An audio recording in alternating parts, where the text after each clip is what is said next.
Sedikit-sedikit neraka, bid'ah, masuk neraka. Maulid, bid'ah, tidak ada pada zaman Nabi. Isra Mi'raj, bid'ah, tidak ada pada zaman Nabi. Kalau begitu, tidak ada pada zaman Nabi. Tolong kau ceramah, jangan pakai mic. Kenapa? Zaman Nabi tidak ada mic. Sekali. Marilah kita memanjatkan puji syukur kepada Allah.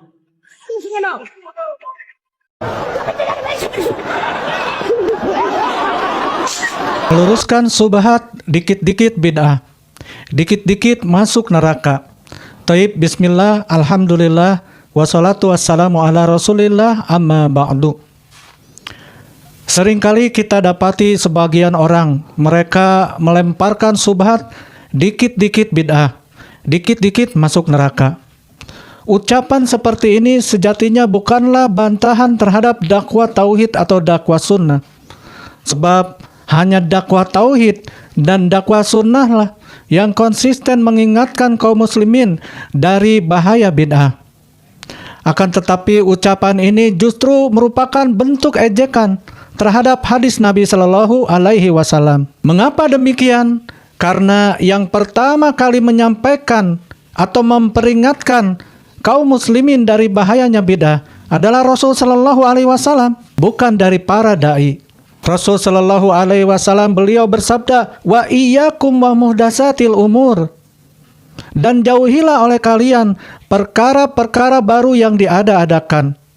Fa inna kulla muhdatsatin bid'ah wa kulla bid'atin dalalatun, karena setiap perkara baru yang diada-adakan adalah bid'ah dan setiap bid'ah adalah kesesatan.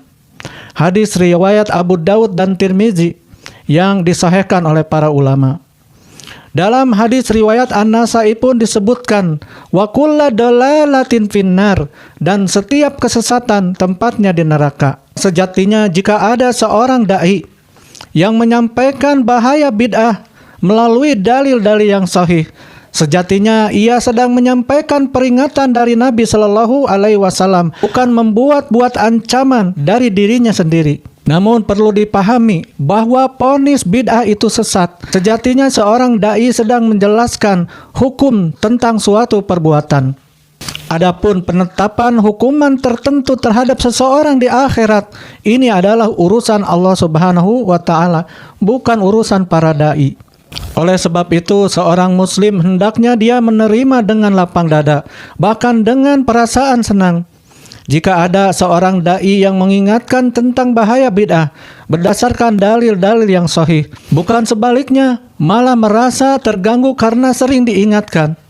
Sebagaimana ucapan seseorang yang mengatakan, sedikit-sedikit dokter mengatakan bahaya rokok, sedikit-sedikit dokter mengatakan bahaya rokok. Padahal seorang dokter dia hanya mengingatkan bahayanya, bukan memvonis kepada pasiennya.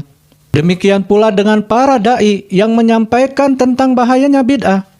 Sebab para dai tersebut dia sedang berittiba, mengikuti tuntunan Nabi Shallallahu Alaihi Wasallam, mengambil qudwah, suri tauladan yang baik dari Nabi Shallallahu Alaihi Wasallam yang sering sekali menyampaikan tentang peringatan bahayanya bid'ah kepada para sahabat.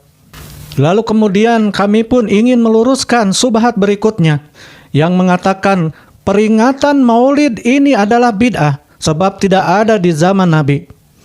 Peringatan Isra Mi'raj ini adalah bid'ah sebab tidak ada di zaman Nabi. Jika demikian berarti para dai yang berceramah dengan menggunakan mikrofon ini juga bid'ah sebab mikrofon tidak ada di zaman Nabi. Maka jawaban dari kami ini berarti seseorang dia telah mencampur adukan antara dua hal yang berbeda, yaitu dia telah mencampurkan maulid yang merupakan ibadah dengan mikrofon yang merupakan sarana atau merupakan wasilah. Allah Subhanahu wa taala berfirman, "Al-yauma akmaltu lakum dinakum." Pada hari ini telah aku sempurnakan agama untuk kalian. Quran surat Al-Maidah ayat 3. Ayat ini menunjukkan bahwa syariat Islam ini merupakan syariat yang sudah sempurna.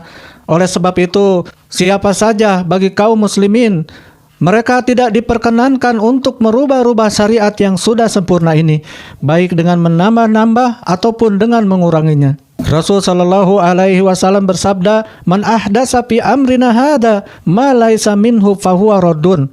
Barang siapa yang membuat-buat perkara baru dalam urusan agama kami ini yang tidak ada asalnya, maka perkara-perkara baru tersebut tertolak.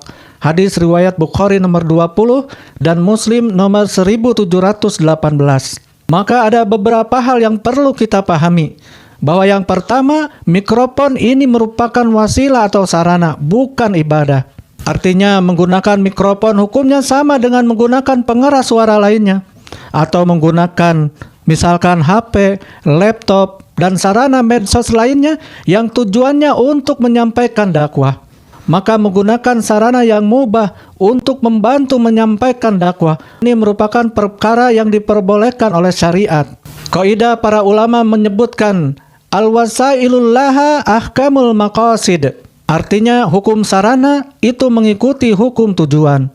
Sekali lagi, jika tujuannya adalah untuk dakwah yang benar, menyampaikan perkara yang hak kepada kaum muslimin, maka dengan memanfaatkan sarana yang mubah, ini hukumnya diperbolehkan oleh syariat. Kemudian yang perlu kita pahami bahwa perayaan Maulid ini adalah merupakan bentuk ibadah yang baru. Apa sebabnya? Sebab ini dijadikan amalan yang khusus, waktu dan tata cara khusus untuk mendekatkan diri kepada Allah Subhanahu wa taala. Sementara Nabi Shallallahu alaihi wasallam, para sahabat, tabi'in, tabi'ut tabi'in hingga 4 ulama imam mazhab, mereka tidak pernah merayakan peringatan Maulid Nabi. Laukana khairan lasabakuna ilaih. Seandainya peringatan Maulid Nabi ini merupakan kebaikan, ini merupakan bentuk ibadah yang mulia dan agung, tentu para sahabat mereka yang lebih dulu mengamalkannya daripada kita. Sebab para sahabat dari sisi kecerdasan, ilmu, waro, dan juga ketakwaannya, mereka jauh melebihi daripada kita di zaman ini. Inilah yang dipermasalahkan oleh ulama ahlu sunnah. Analogi sederhananya, contohnya ada seseorang yang dia menulis Al-Quran dengan tinta atau pena. Ada pula seseorang yang menulis Al-Quran dengan komputer, mengetik di komputer. Maka ini adalah perkara yang diperbolehkan oleh syariat. Sebab menulis Al-Quran melalui pena atau tinta maupun menulis Al-Quran melalui komputer atau laptop ini adalah merupakan sarana, merupakan wasilah, tidak merupakan ibadah sama sekali. Hal yang berbeda jika ada seseorang dia membuat sholat baru 6 rakaat setiap malam Jumat, maka ini termasuk ibadah atau tata cara ibadah yang baru, yang tentu saja ini terlarang oleh syariat dan termasuk perbuatan bid'ah. Kesimpulannya, menyamakan antara mikrofon dengan perayaan Maulid ini termasuk kias yang tidak tepat. Karena membandingkan dua perkara atau dua hal yang berbeda. Mikrofon adalah alat, sementara perayaan Maulid merupakan tata cara ibadah baru yang dikhususkan. Demikian yang bisa kami sampaikan, mudah-mudahan yang sedikit ini menjadi ilmu yang bermanfaat.